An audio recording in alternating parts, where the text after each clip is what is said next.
All right, good morning, everybody, and welcome to Business Blogging for Beginners. I'm Ryan Wenstrup-Muir, and hopefully this morning I'm going to give you a bit of a taste and a bit of a start about what you need to do to start blogging as someone who is blogging from a business perspective.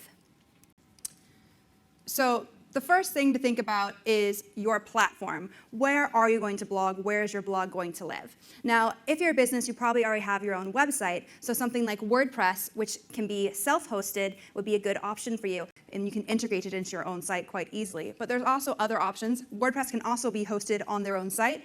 There's Blogger, or also sometimes known as Blogspot, which is also hosted. Tumblr, if you're using photographs, if you're mostly going to be showing new products or anything that's mostly photographs or images, Tumblr is a great way to do that. Imposter, there's also tons of other platforms that you could choose to use. These are just the four kind of most popular. Now, before you even start blogging, you should be asking yourself, do you have something new to say? Can you provide fresh content, or are you just lifting stuff from your main site? If you're really only going to be using your blog to take the same stuff you're already saying on your website and put it in a different place, then you shouldn't be blogging. People don't want to see the same ideas, the same material regurgitated over and over again. They want to see something new and something different. And your blog should be a hub of information. It should be not just a place for you to push out data, but a way to link into other things that are going on within your business. So design. You don't have to make your blog look exactly like your website, but you should be consistent with your brand. So use the same colors, the same fonts, the same tone and style that you would use on your own website or when putting out any kind of marketing materials for your business. But you don't want to be too corporate and too stuffy about it because it's a blog and you're talking to someone and it's conversational in nature. So you can keep in the tone of your business and in your brand style, but in a bit more relaxed sort of way. You want to keep it clear and uncluttered and accessible. It's very important to remember that you need to follow the accessibility guidelines. It's very easy to Google accessibility, put in your website, and it'll tell you if someone who has visibility needs can access the site.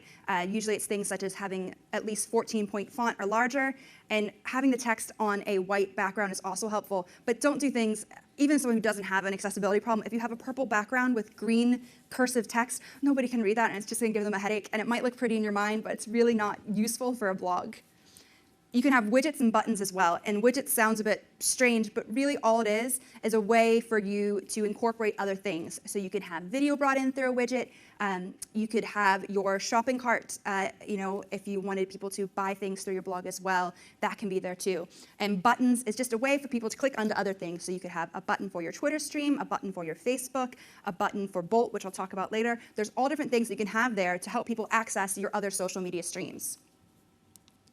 The tone. Like I said, you want your blog to be relaxed. It shouldn't be corporate and stuffy. Keep the tone the same way that you would speak to friends. So keep it very conversational and light. I'm not saying to go casual. I'm just saying to go conversational. And I think there's a clear difference there. It's called social media for a reason, because it's social. And you should be friendly, and it should be fun, but it doesn't have to be stuffy, but also doesn't have to be laid back. I know maybe that seems a bit of a contradiction, but I think there is a slight difference there between the two. Include a page of info on who's writing the blog. You need to be transparent. Let people know who it is. You don't need to put down their home address and eye color and height and weight, but let people know who's writing the blog. If it's multiple people, our director of sales, our marketing manager, let people know who it is that they're listening to and going to be speaking to. Like I said, disclosure and transparency are key in social media. And don't go corporate. I think I've probably said that several times now, but this is your opportunity to really personalize your business and to reach people on a different level than you would on your traditional website. So make sure you take full advantage of that. Delivery and content. Be consistent with what you post. Now, I'm not saying that you need to post every day or every Tuesday. Things happen. You're not necessarily going to be able to do the exact same thing every week, but try to have some level of consistency there. Maybe every Tuesday you write about a new product. That's great. And if some Tuesdays you miss it, that happens. A great way to kind of do something like that and have people know what they're looking for is to do something like a wordless Wednesday. So every Wednesday you take a photograph that doesn't need to be explained by anything, and it's just there. And it's an easy post to do, and then people know, oh, every Wednesday I'm going to see a new photo from X business. You could do whatever you want, but just make sure there's something there generally along a consistent manner. You don't have to blog every day, but once or twice a week would be nice, because if people go and there's nothing new there, they're going to stop coming back. Provide email subscription options, RSS feeds. Make it easy for people to read your blog. If you have an email subscription button where people can sign up, then that means that your blog posts go directly into their email inbox. So they don't even have to go to your physical blog page. The same thing with RSS feeds and having options for people then to put it in things like Google Reader. So they don't have to come to you, but they still get the content that you're putting out there. Make it easy for people to hear what you have to say. Don't spam. I think that is a great rule for anything you're doing in social media. If you don't have anything to say, don't blog. People don't want to hear, if you're trying to work on a post and you think, oh, I don't know what to write, I don't know what to say, it's gonna come through in that post and people are gonna shut off and they're not gonna read it. Equally, if you just copy and paste something and stick it up there, again, they're not gonna wanna read it. And it is wrong word there. It's the same as spam, basically, is what I'm trying to say. Utilize other bloggers for guest posts. So you're struggling with content, bring in other people. You'll certainly have partners and other businesses that you work with and use their expertise to create content for your blog. There's certainly gonna be topics that you share interest in and that your readers share interest in, and it's a great way to put content on your blog without being spammy and to work in partnership with other people. Highlight your stockists, your suppliers, events that are coming up within your field. All great ways to put content on your blog and to let people know what's going on in your business field.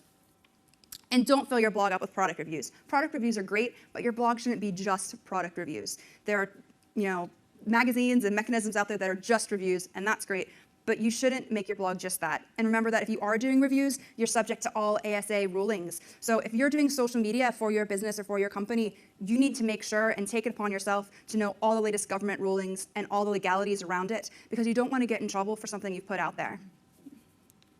Engagement. Respond to your readers. And that seems like an obvious one. The reason that you're having a blog and not putting out an editorial in a magazine is that you want conversation. Again, social media is called social for a reason.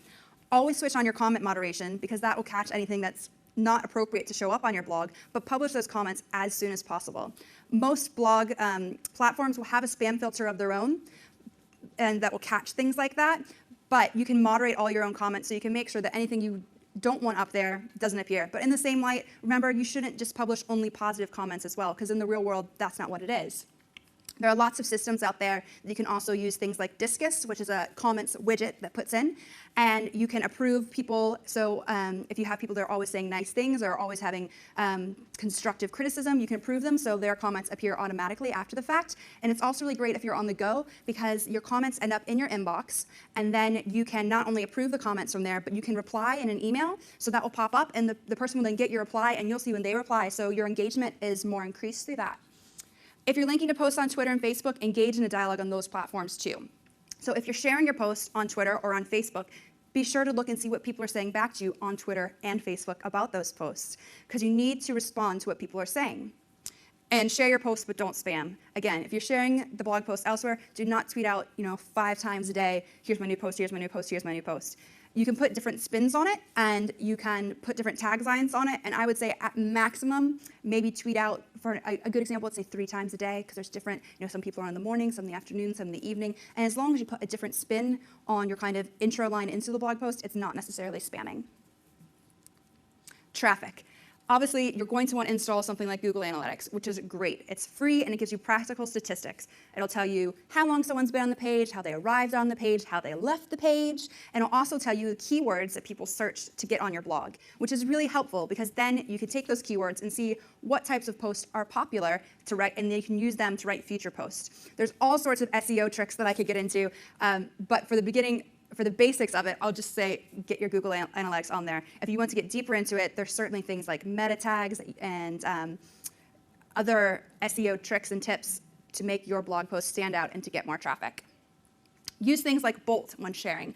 Bolt's a really great new platform. It shortens your URLs, which you can customize, but it also makes sticky comments and you can track. So you can have your post, and when you shorten it, it then puts a sticker with your face or your logo on it, and you can put a comment on it. So you can say to people your kind of overview of the blog post, so that way when other people share it, your thoughts are still there. And they also have a Google Analytics API key, so even when someone else is sharing that link, you're still getting the traffic back to your analytics. And the same thing, you can also share other people's links and do the same thing, and have your comments on top of that as well. Comment on the other blogs, forums, and networks. Get yourself out there. Again, don't spam. but go out there and talk to other people that are talking about similar things that you are. And that's how you will let people know that you're there. Comment on other people's blogs. If you want people to comment on your blog, you should comment on their blog. And of course, if it's relevant, you can always put a link to what you've done in a post. For example, if you have taken an image from someone off of Flickr, let them know that you've done that. Say, I've loved your image, I've used it in my post, here it is, and let them know that you have used it. And it's just good manners, really. Like I said, link when appropriate to other people. If you have read a blog post that's really great, link to it and let the person know that you've done that. There's nothing wrong with people going off your site. Again, there's SEO tricks that you can do that let a pop-up window pop up. So they're not actually leaving your site when they're clicking on someone else's link. And meet people, get out there. There's tons of conferences. Obviously, this week is amazing. Social Media Week is great for meeting other people. But there's other conferences out there you can attend. There's a great new conference for women bloggers this spring, Cyber. You can go out there, you can meet other people, meet other bloggers, and connect. And it's great to see someone in person as well and put a face to the name and the words that you've been seeing all along. So that's really just kind of an intro to blogging for business for beginners. There's obviously so many other things that I can get into, but really all you need to know is you're the expert on your business. You know your clients, you know your market, and that's all you really need to blog. You have a voice. Find that voice and put it out there so everyone else can hear what you have to say. Thank you.